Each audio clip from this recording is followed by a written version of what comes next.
Si la famille, rendez-vous là-bas fait. Multi, Masolo, il y a danger sur la formule mystique. Donc, je suis avec mon frère Apocalypse, Ayo Changapua, Nenge VC la Changapua, Nenge Brice Malonga, Nenge Emerick Mbonda Changapua, avec quand même Ado Kabalalas Bass, tout le monde. Yangwana qui massa ce soit Chassou Bakilo, Nabaton. C'est ça les problèmes. Apoka, ouais. Au Saint-Denis, aussi loin. Saint-Denis aussi loin. Saint-Denis aussi loin. Donc, il y a un appel loin là, on a Ebera qui pour la Saint-Denis.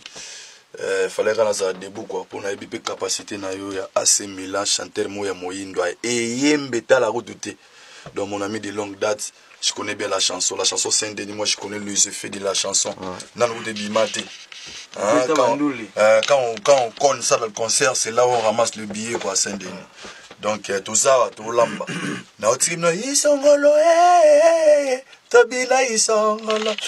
Litagiwanga isongolo. Nakajetega isongolo. Isongolo kayamane isongolo. Tobila. Bah si ça foufou na soupe te c'est la viande. Te olambela bino bi rendez-vous na micro non après na ba. Pour ce les gens na micro te. Moi il bafle. Exactement. Yannick Kayamane Paris c'est Zouga. Zouga taga merci Docha Inch'Allah, salon de coiffure, la main qui parle.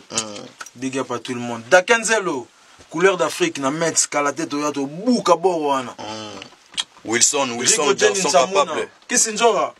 Nana Moutina yo.